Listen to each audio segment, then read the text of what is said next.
It's Emil. It's Emil Guillermo. Emil Amok to you. Welcome to our program. This is Emil Amok's Takeout.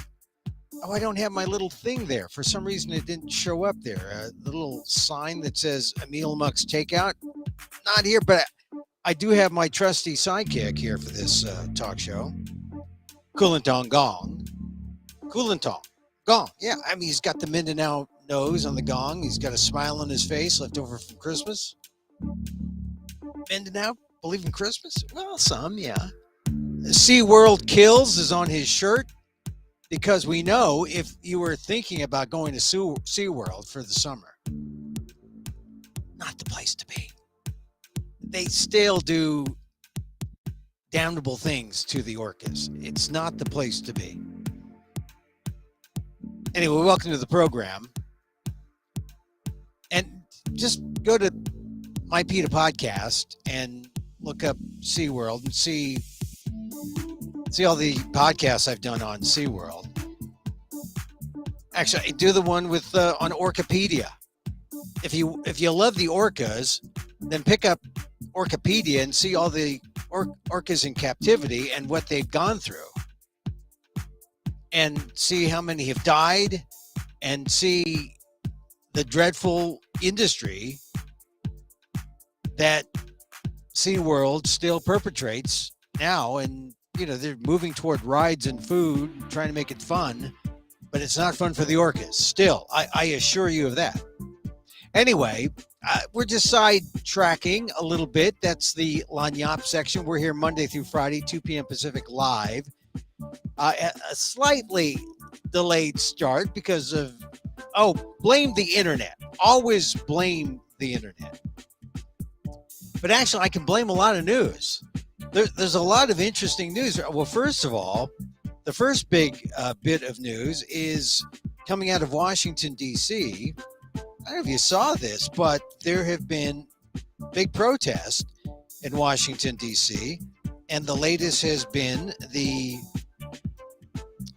there's been an arrest of one of the leading Asian American members of Congress, Representative Rep.Chu, who I would not ordinarily say is an aggressive firebrand. I mean, she's a talented, she's a competent political leader, but I wouldn't think of, who's going to be the first to do civil disobedience? Who would be the first to get arrested? Rep.Chu does not come to mind. So when something happens like a big abortion protest in Washington and they arrest 200 people and Representative Chu is among those who are arrested, you know how significant this issue is, not just for all women, but specifically for Asian American women. And when a congressman of the stature of Rep.Chu takes his stand, take notice. The overturning of Roe v. Wade last week is significant. And if you ever had any doubts how it's affecting, how it's impacting people, here's Representative Rep.Chu, who's the leader of the Congressional Asian Pacific American Caucus. Last I checked, right? She puts herself on the line.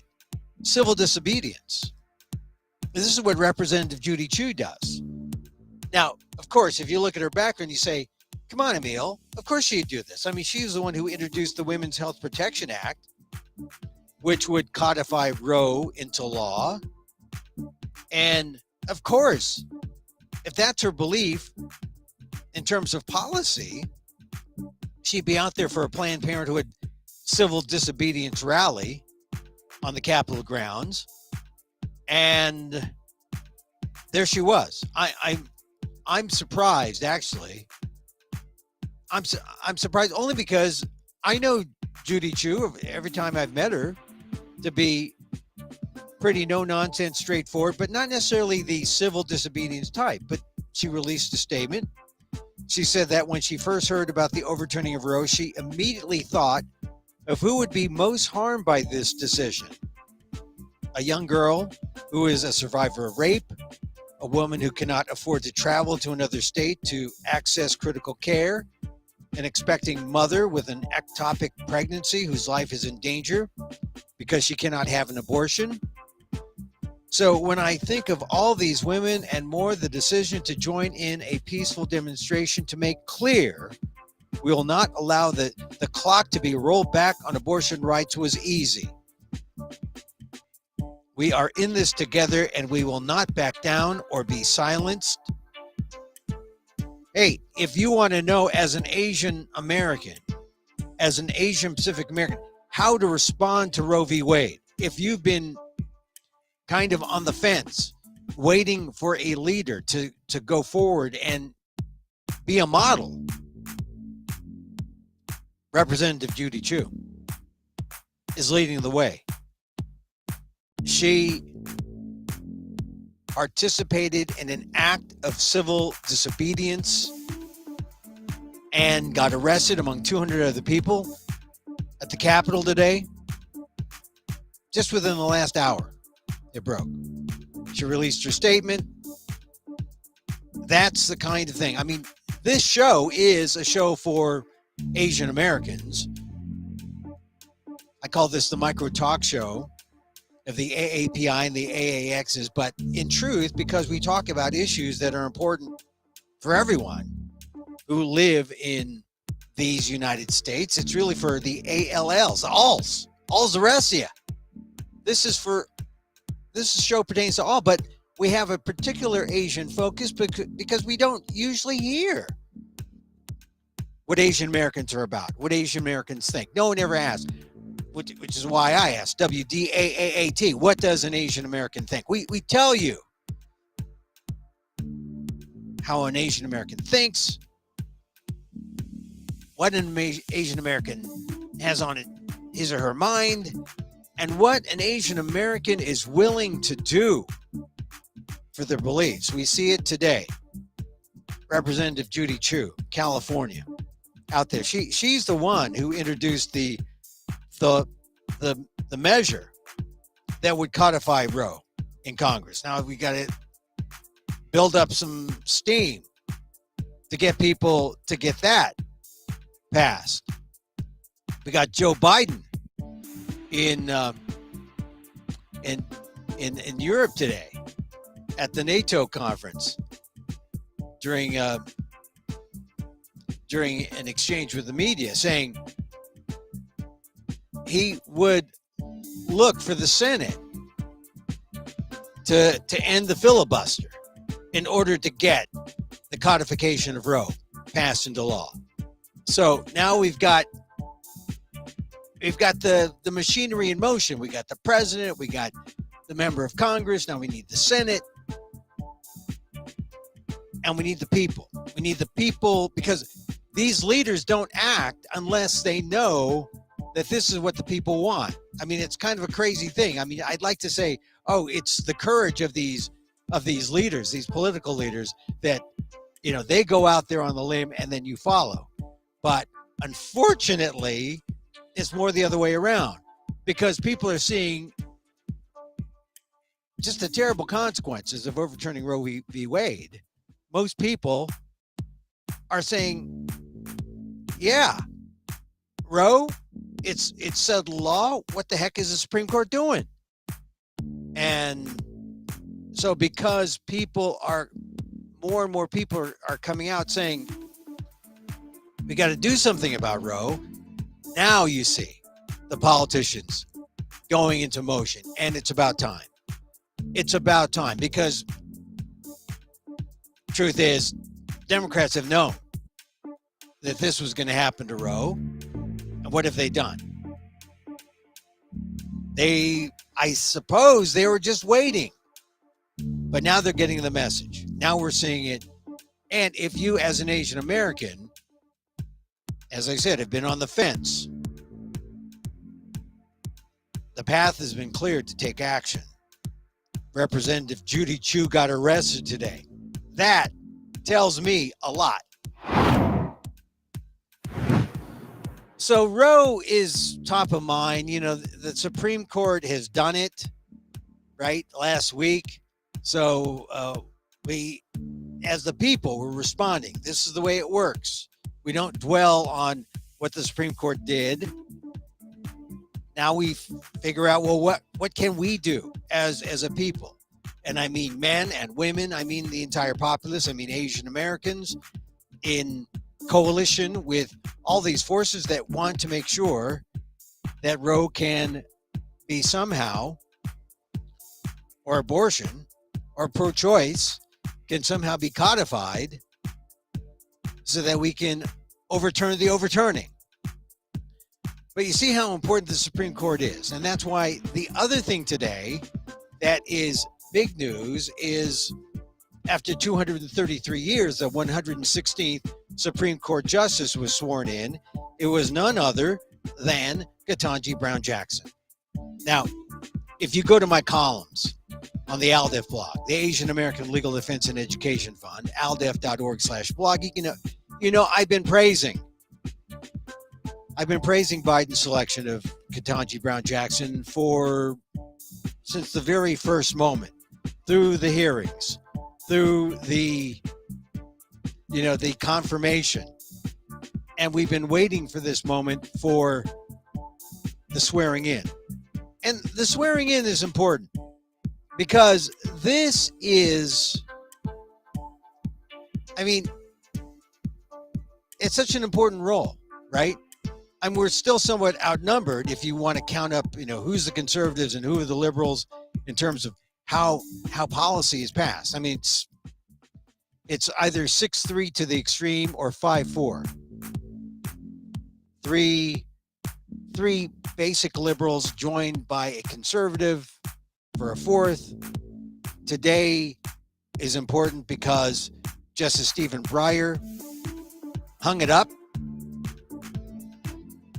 He said, this is the day I retire. And so it necessitated, on this last day of the court, it necessitated that as he steps down, Ketanji Brown Jackson gets sworn in so that she can prepare for what's coming up in September and October. And there's some big court cases coming up that she's going to have to deal with. Affirmative action, voting rights, a number of big cases. The voting rights has to do with the gerrymandering. The affirmative action case has to do with Harvard and University of North Carolina. I don't know if she's going to recuse herself. But she has she's got a full slate coming up.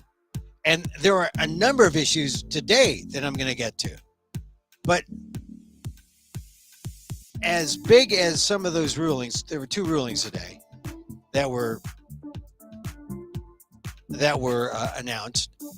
As big as those were, they don't overshadow the fact that the first African-American woman was sworn into the court. So I want to give Justice Ketanji Brown Jackson her due by talking about, or by hearing or playing back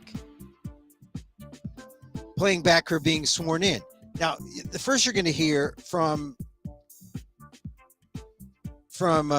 Justice Roberts. The administration of the oath is required both by the Constitution and by the Judiciary Act. And so we'll be delivering 2 oaths. I'll deliver the constitutional oath, and Justice Breyer will administer the statutory oath. There will be a formal investiture in the fall, but the oaths will allow Judge Jackson to undertake her duties, and she's been anxious to get to them without any further delay. So she's going to get to go to work immediately, right, on all those big cases coming up in the fall. So first it's Roberts, and here is the oath.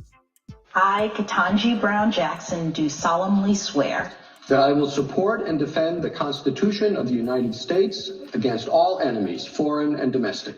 that I will support and defend the Constitution of the United States against all enemies, foreign and domestic. Now, this is important. This is important. All enemies, foreign. I wonder if that includes the former president Donald Trump.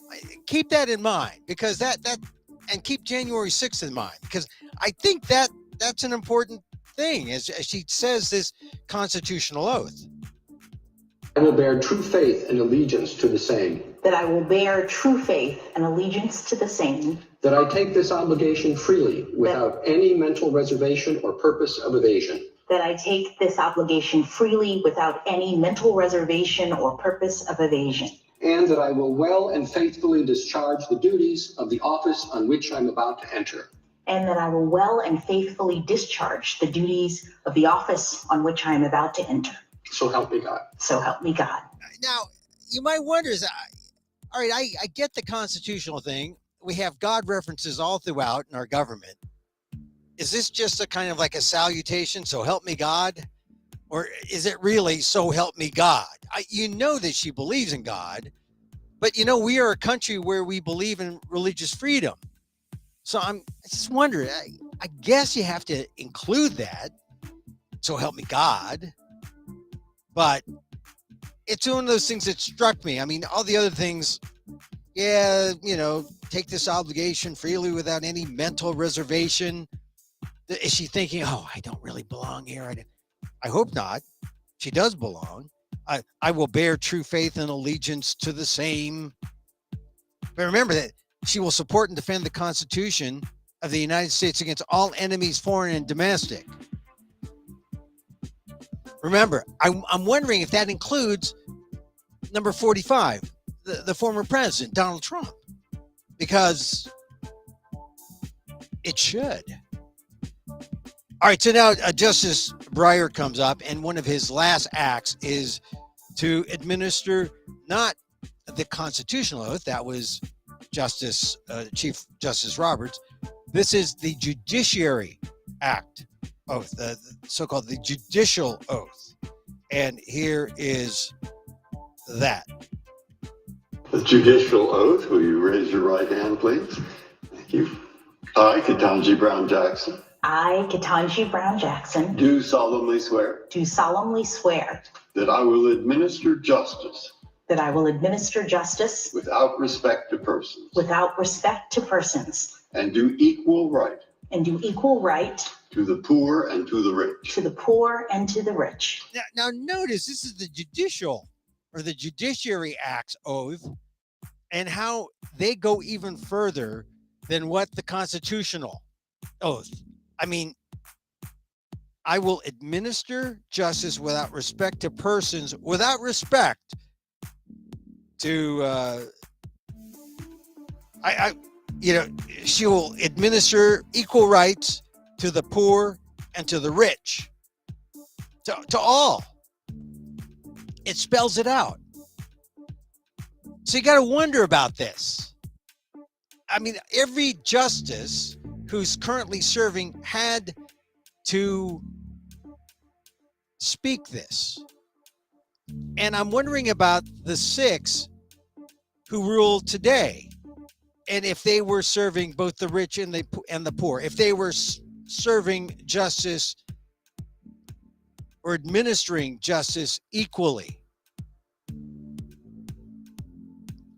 You got to wonder about the past justices who approved something like Citizens United that allows for dark money, that allows for the corporations are people. So these entities that aren't people can suddenly be protected. Were they protecting the rights of the rich and poor equally, or were they just serving the rich in that one? I mean, there you hear the oath, you understand the importance of the oath, and are they adhering to the oath at all times, administering justice equally, rich and poor?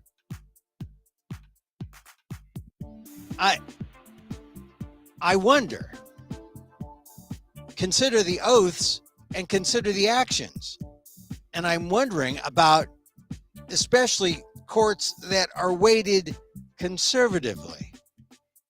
and that I will faithfully and impartially discharge and perform all the duties incumbent upon me as an Associate Justice of the Supreme Court of the United States. Under the Constitution and laws of the United States. So help me God. Now, on behalf of all of the members of the court, I am pleased to welcome Justice Jackson to the court and to our common calling. And that was Justice Roberts there at the end. And can you see all the conservatives, Justice Amy Coney Barrett, who maybe shouldn't have been there because she was raced in for an election.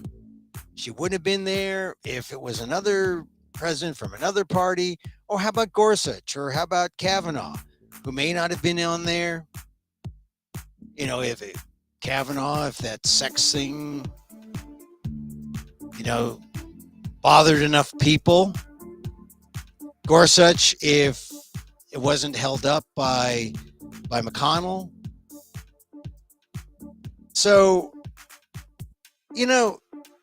this is it's politics. Is it fake? Is it fake or is it real? Hey, we are brethren. You recall that Antonin Scalia, the arch conservative, and RBG, Ruth Bader Ginsburg, they were close buddies. They were philosophical opposites, but they were close buddies. A collegial atmosphere. The court's supposed to be collegial, but now, and is it a coincidence that we're seeing the court be less collegial when one member has assumed his seniority and begins speaking out? And I mean one Associate Justice Clarence Thomas. Clarence Thomas was like a bump in the log.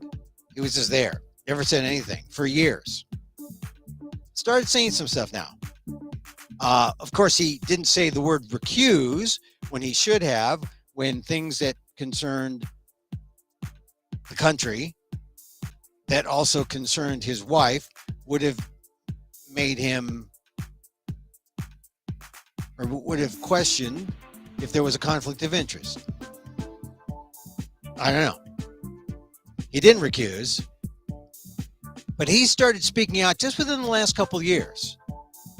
And I think that's when he was emboldened by Trump, emboldened by the administration tilting way to the right, emboldened by the Federalist Society. And,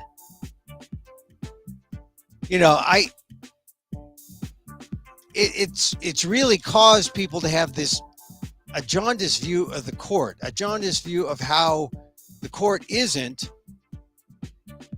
about the laws, especially when the overturning of Roe took place. It's not about upholding precedent, that idea of stare decisis, laws, precedent mean something.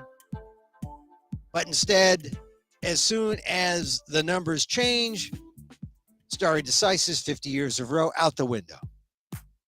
Here's Clarence Thomas. Here's Alito, flexing their muscles. That's not the way it's supposed to be. And so it's a kind of a sad but happy day today that Justice Breyer steps down, but is able to administer this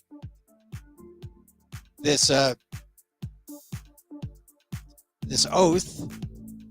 One of the oaths, there was the constitutional oath that Roberts administered, and then there was the judiciary oath that Breyer administered to Ketanji Brown Jackson. I'm glad that Jackson is there. We saw the hearings. If you don't remember the hearings, go to my ALDEF columns, aaldef.org/blog, and just, you can see my perspective, my takes. I thought she was great. I thought they threw everything at her. I thought she survived.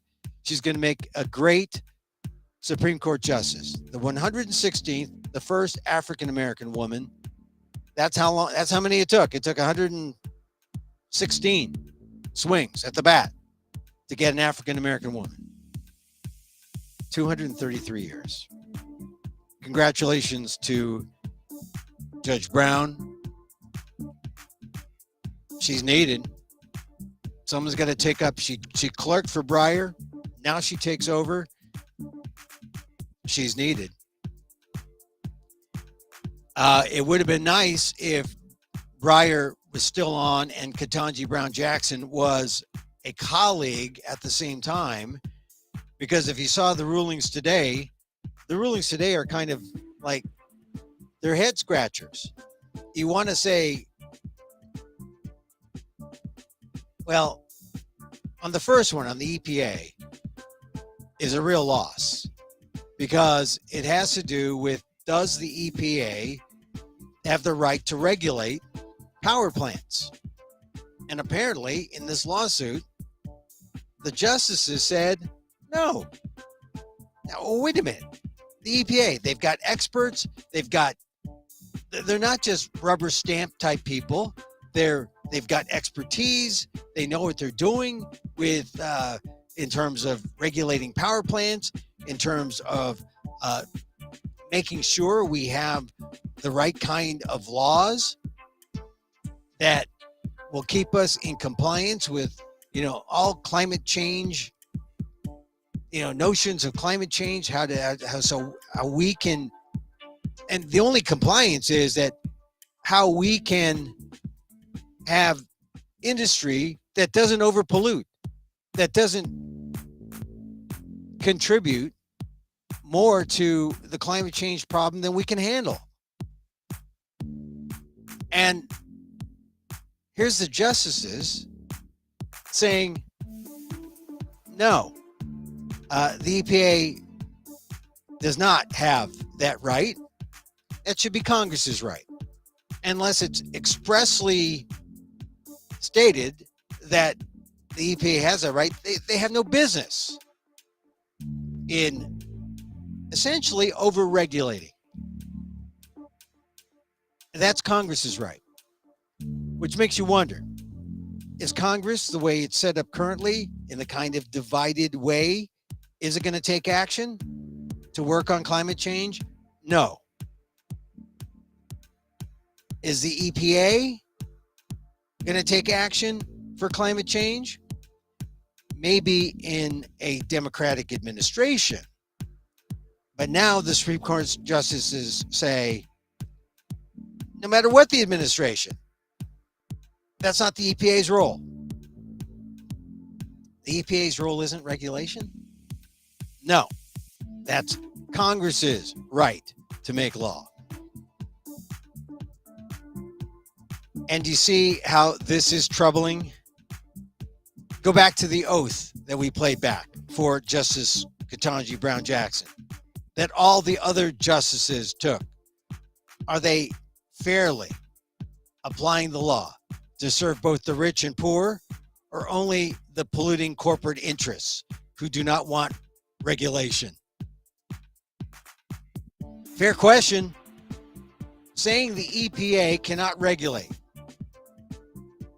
is kind of ludicrous on its face. Oh, well, Congress can regulate. Okay, Congress, go regulate us, Congress. Oh, well, we don't know anything, and we're going to rely on our EPA folks. Well, not now. Oh, well, then I guess, well, we can't get anything done anyway because we can't get past the filibuster. Oh, I guess then we're going to do nothing about climate change. I guess that's what this ruling means. But it's worse than that. I mean, if we only have like 10, 15 years for climate change, if we don't change our ways, I mean, that's by some estimates. I mean, it's getting warmer and warmer, right? The real problem is when you take a ruling like this and say, it's not just the EPA. It's all regulatory bodies. Because imagine any other regulatory body out there, the one that looks at animal abuse, the ones that look at, Health and Human Services, look at USDA. I mean, just look at all the alphabet soup of bureaucracy in the United States and all the regs that they put out. And now this ruling can be used to challenge anything that corporate interests may not like. Oh, that's an overreach.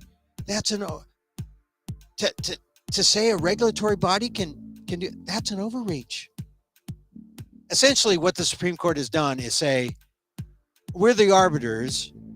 We have just, if the politics is right, we've just trumped Congress.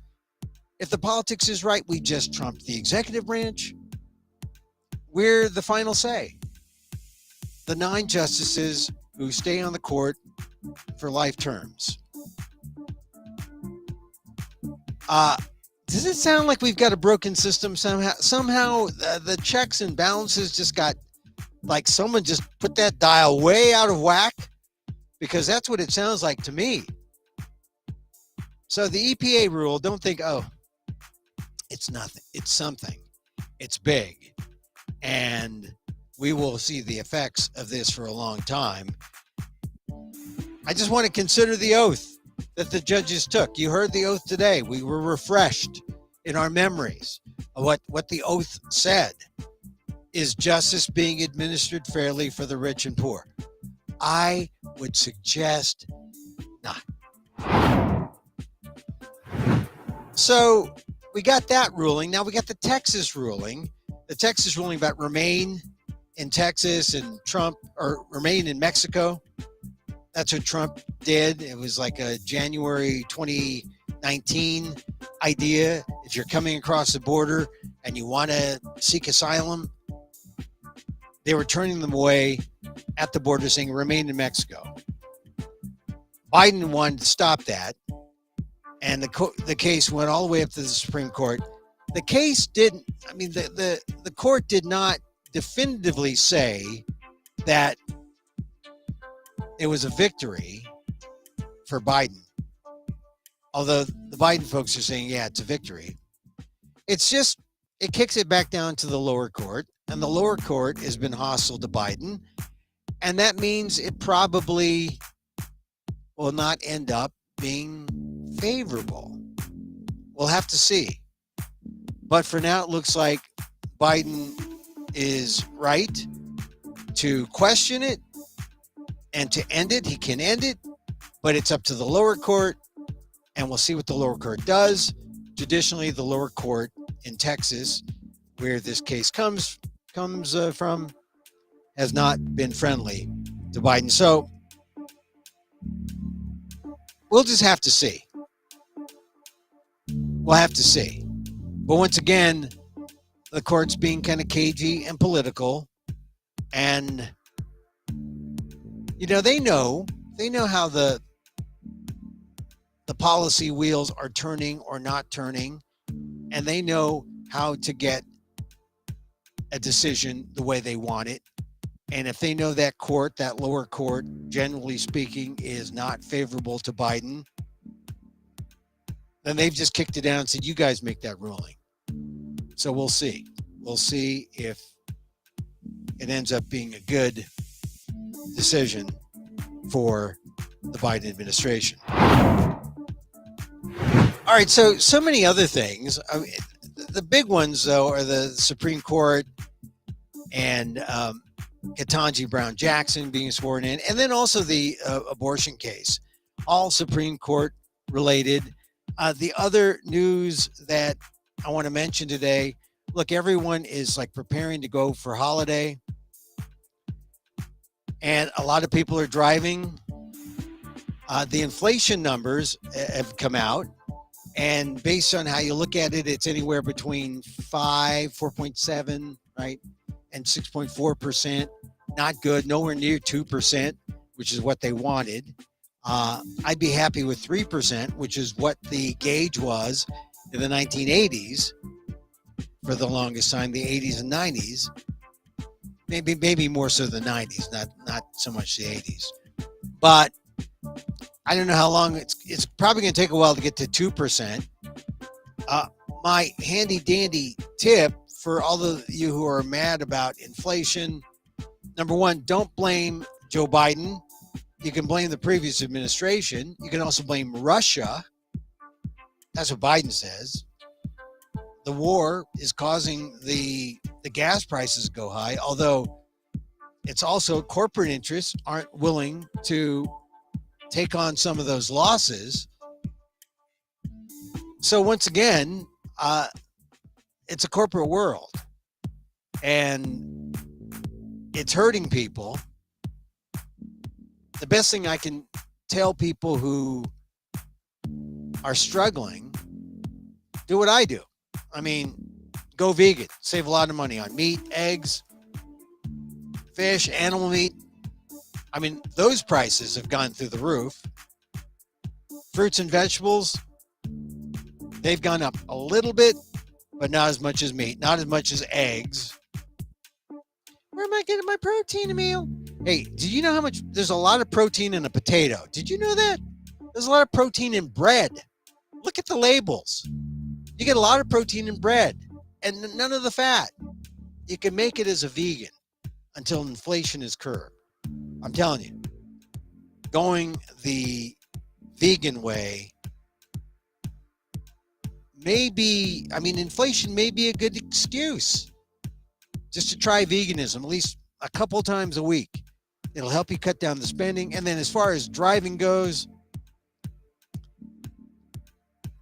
consolidate your trips. I don't know. This is tough. I live in a car-centric area. California. What's more car-centric than California? But I'm trying my best. I'm trying my best not to drive as much as I can. I'm trying to Zoom more than I drive. Honest God. A big story about Emmett Till breaking today, and we'll I think I'll get to that tomorrow because I'll have more time tomorrow. I want to get to the other big story that I've been thinking about the last couple of days. And if you caught our show 334 and 333, that's when I talked about Cassidy Hutchinson. Cassidy Hutchinson is getting a lot of pushback from people, but yesterday I saw a sign that indicates the tide may be turning. Before we get to that, the big news that has been breaking is that Pat Cipollone, the White House counsel, is going to be subpoenaed, or at least they're in negotiation. And it could be that he gives a transcript, a transcribed type of testimony, or, you know, it's to what degree it's live, to what degree it's taped, to what degree it's just written. But a subpoena has either been issued or is forthcoming, according to reports. That's significant because heretofore it's been a lot of people talking off the record, hiding behind reporters, hiding behind some kind of shield, some kind of executive privilege, which they may or may not have. In terms of the White House counsel, we know why he's important. We talked about it with the Cassidy Hutchinson, her testimony, you know, about Cipollone saying, hey, there's going to be blood in your hands, Mark Meadows, if you don't go up there to the Capitol and do something about this January 6th thing. Or how Cipollone warned Cassidy Hutchinson that Donald Trump, after the speech at the Ellipse, should not go to the Capitol because then all sorts of crimes will be charged or be coming their way. Stay away. I mean, it was a warning. Pat Cipollone was the adult in the room. So we're going to see what that's going to be about. That's interesting. That is probably going to make Donald Trump throw more than dishes and ketchup at the walls. I would make sure I would put up plastic on the walls of wherever he is. Mar-a-Lago, Mar-a-Lago detail put up plastic on the walls in the Trump suite. Get ready to pick up porcelain, and but that's not ketchup. That you think that's blood? Someone got hurt? I'm telling you, it's only going to get worse, I think, because I think the tide is changing. And I don't say this lightly. I really do think the tide is changing. The subpoena, the leak of the subpoena last night and the announcement today, that's one thing. There's also some ideas that coming out that Trump world, there's some leaks in Trump world. People are saying, well, they're not leaks in Trump world, but exposures that Trump officials who were given attorneys paid by Trump world, well, they were asked to be more beholden and loyal. And you'll recall the statements released by Liz Cheney at the end of the hearing the other day. Liz Cheney said, some of our witnesses have been contacted. She didn't say who, but she said witnesses were contacted by people in Trump world with these statements saying, oh, remember, he reads transcripts, he being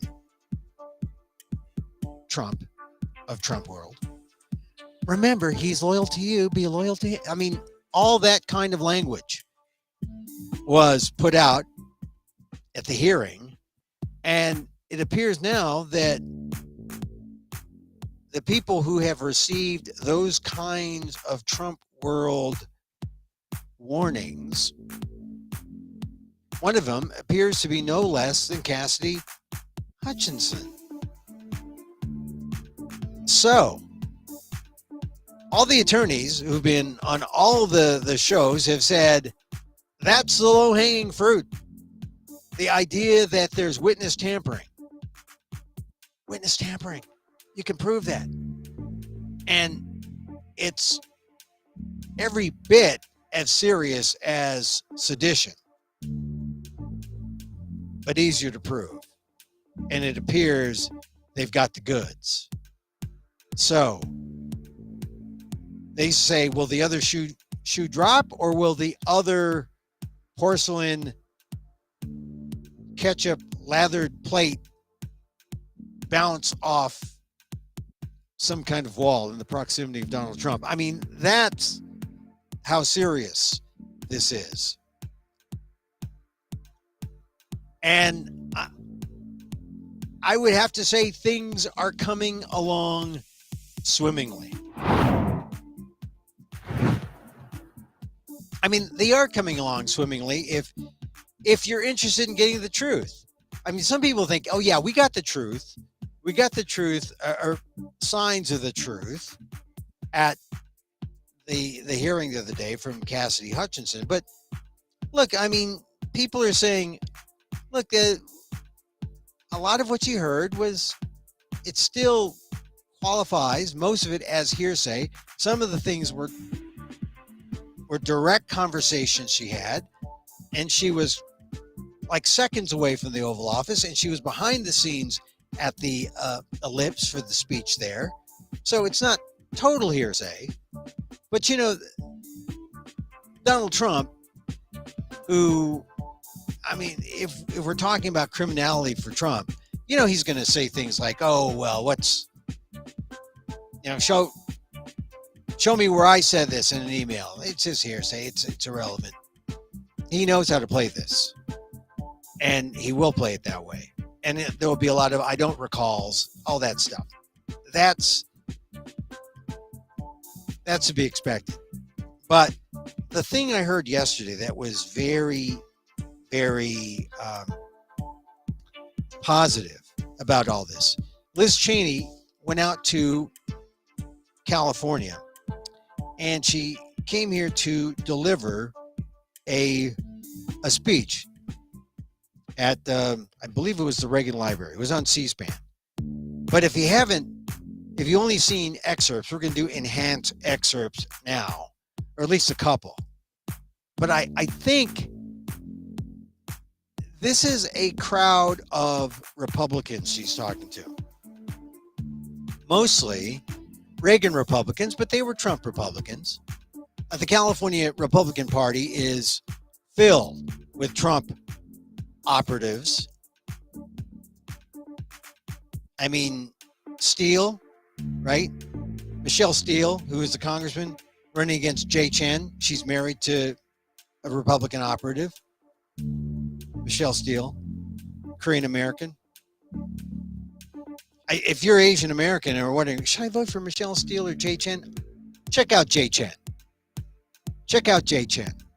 Because if Michelle Steele is still loyal to Trump, you've got to wonder about her. Because here was Liz Cheney, who's part of the January 6 hearings, right? She's the minority lead. She gave a speech last night that was totally bipartisan, that was totally American, and that was an appeal to all Americans, but particularly Republicans, to see the light. To see the light. Now, I want to preface this by saying I am not necessarily a big Liz Cheney supporter. You could put Liz Cheney up with all her principles, and you know, I probably would agree with her on none of them. I'm proud to say, except this one. This is the one thing that we could agree on, I think. Here was Liz Cheney last night. I'm a conservative Republican. Ah, that's where we end the conversation. No. You got to go beyond that. That's why I said she's a conservative Republican. And I believe deeply in the policies of limited government, of low taxes, of a strong national defense on January 6th. See, like all those things, you know, limited government, low taxes. Look, I believe in reasonable taxes. I don't believe in no taxes. But you see, this is a problem. We got to, I mean, I'm opposed to almost everything she stands for, except for what she's about to say.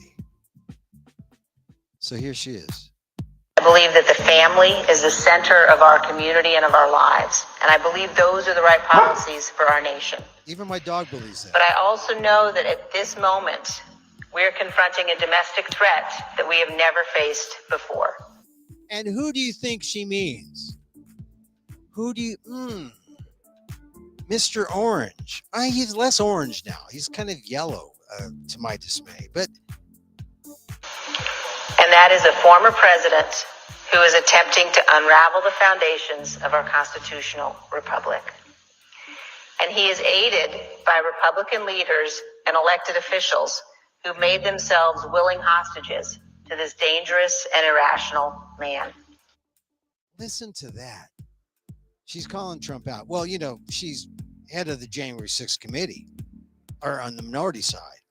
So, of course, you'd expect her to call her out. But now she's calling out those Republicans who are willing hostages, like Kevin McCarthy. We pointed out his call yesterday, that in the Cassidy Hutchinson testimony. She called Cassidy Hutchinson, but bullied her practically. I mean, he was in on it.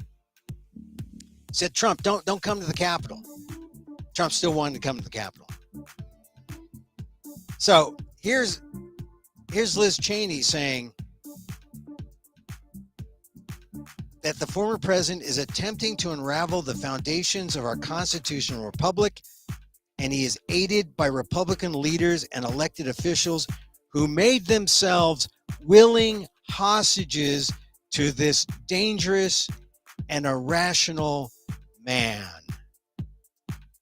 That's serious. Now, some in my party are embracing former President Trump. And even after all we've seen, they're enabling his lies. Many others are urging that we not confront Donald Trump, that we look away. And that is certainly the easier path. One need only look at the threats that are facing the witnesses who've come before the January 6th committee to understand the nature and the magnitude of that threat. But to argue that the threat posed by Donald Trump can be ignored is to cast aside the responsibility that every citizen, every one of us bears to perpetuate the republic. We must not do that, and we cannot do that. It's up to all of us together.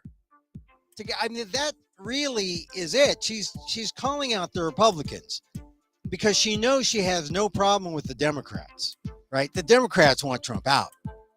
They know that Trump is up to no good. They know that Trump is a threat.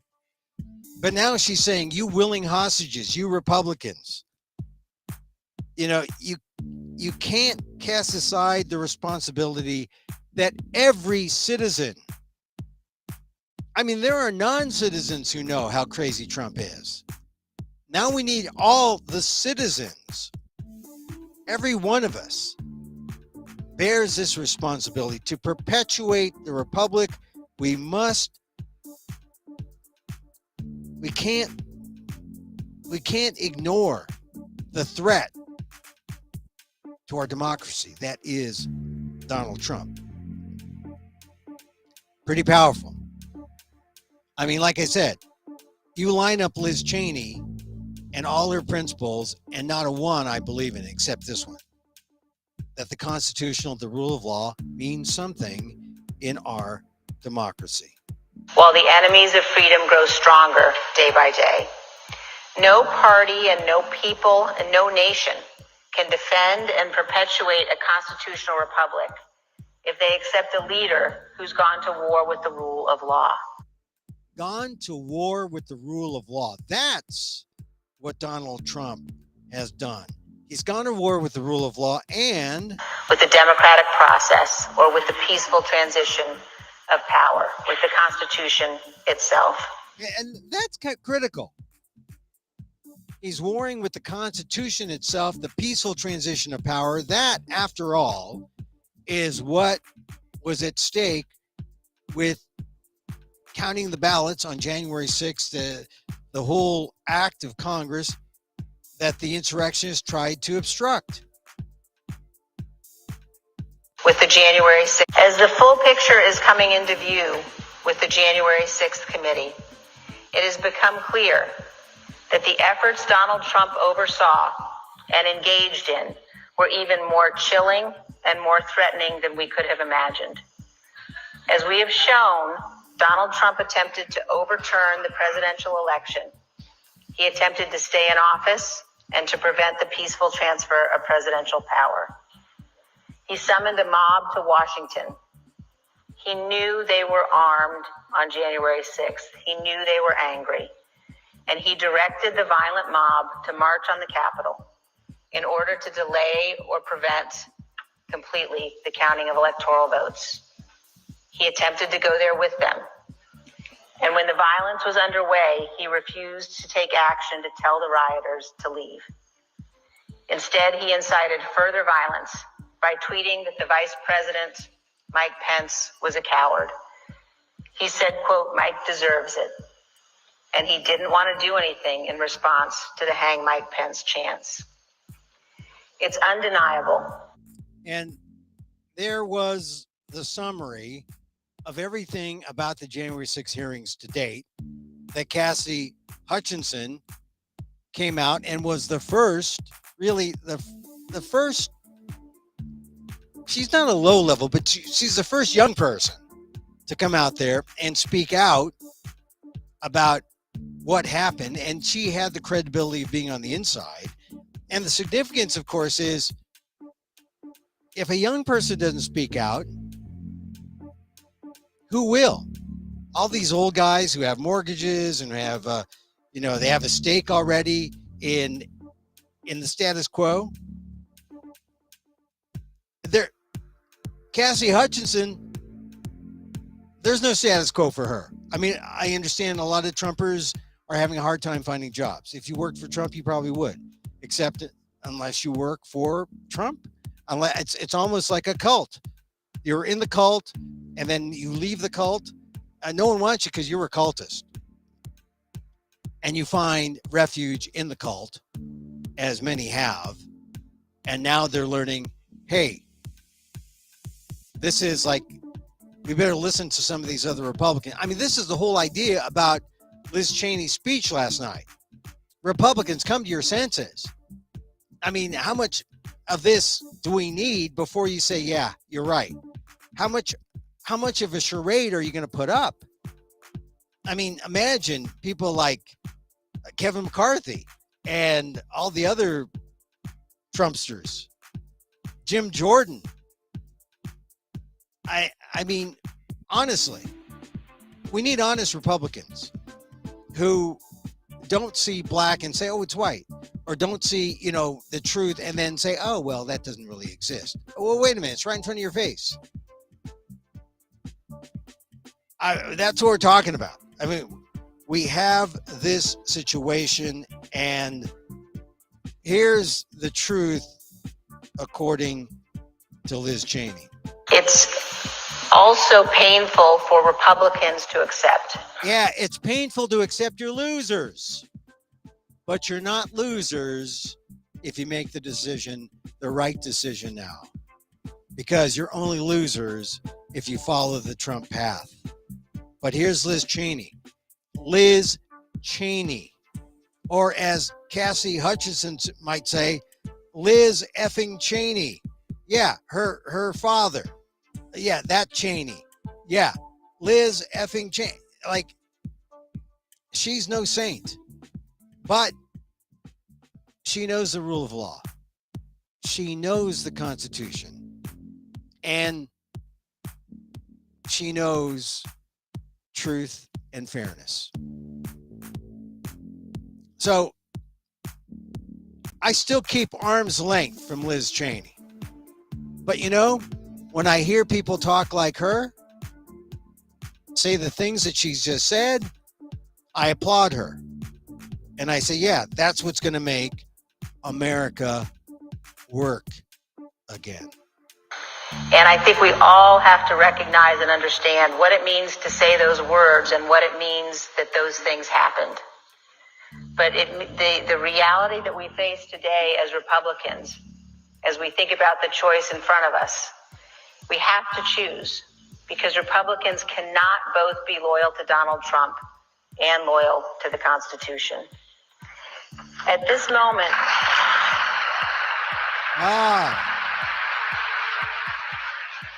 She got her applause. That was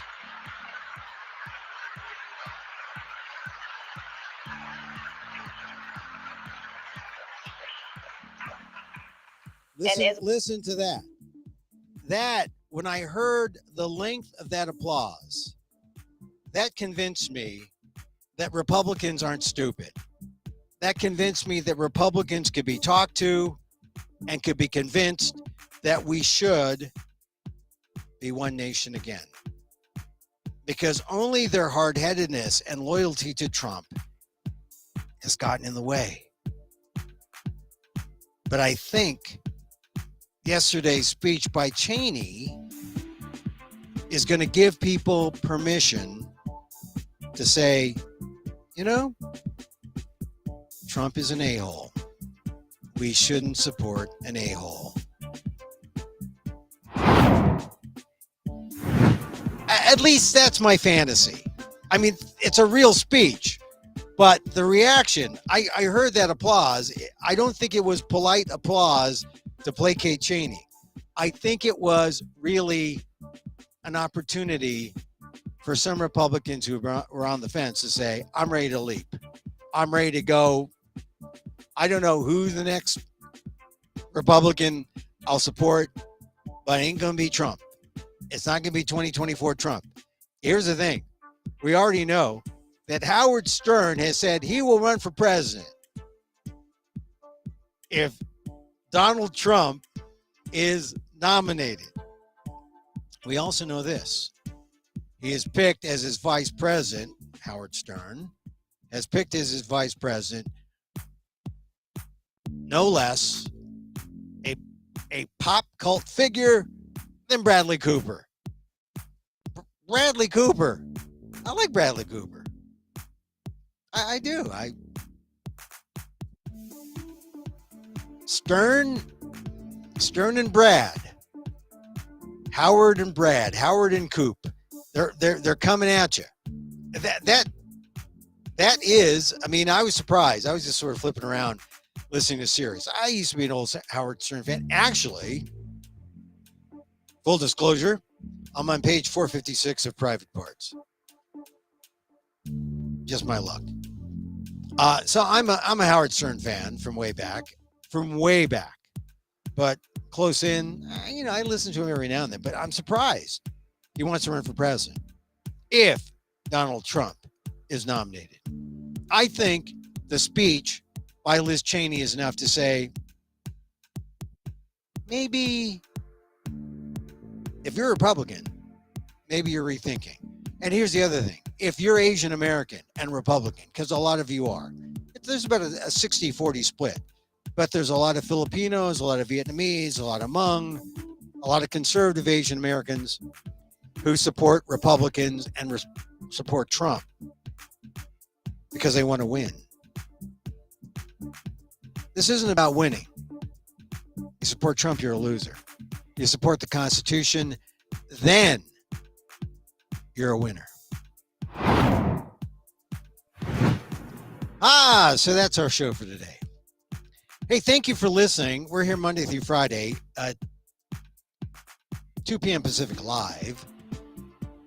Here you can catch us on, of course, wherever you are right now, that's where you can catch us. If you're watching us live, you can catch us recorded wherever you caught us live. But in case you need reminding, it's my Facebook at emilguillermo.media. My YouTube channel, Emil Guillermo, my pathetic YouTube channel. Hey, do anything to give me more dings or something. I don't know what they help the algorithm out there. Also on Twitter at Emil Amok. I like Twitter. The interface is kind of weird, but you can catch it live. You can catch it recorded on my Twitter page at Emil Amok. What else? Also on my website, amok.com. It's all there. We're here live Monday through Friday. This is show 335. So catch it. I keep threatening to make this or put this on my podcast, but I want to do it live and I want you to go to those other things. So go to those other things. But I do a podcast. If you look up Emil Amok's Takeout, that's the name of the show. You can catch us there. But otherwise, the live stream. Catch the live stream. Regular listeners of the show know that at this point, I do a little meditation. And I've been on this kick this week. Usually I'm on a loving kindness kick. I do have a little touch of loving kindness because you need that. If you have any self-doubts, now consider, you get the news, you're bummed out about Cassidy Hutchinson. You're saying, I'm a lousy Republican. No, you got to perform a little self-love. I saw an ad on one of the news channels for the Thunder shirt for the dog. You put on a tight shirt, a little compression. So you take this arm here, take this arm here. Take this arm here. Give yourself a little squeeze, a little like a Thunder shirt for the dogs, And it's there to help you feel the moment of self-love, the moment of self-compassion,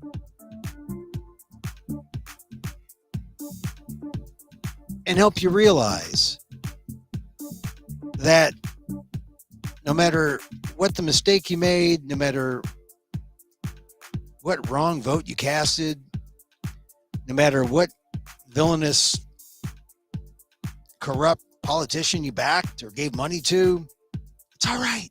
It's all right. You begin again.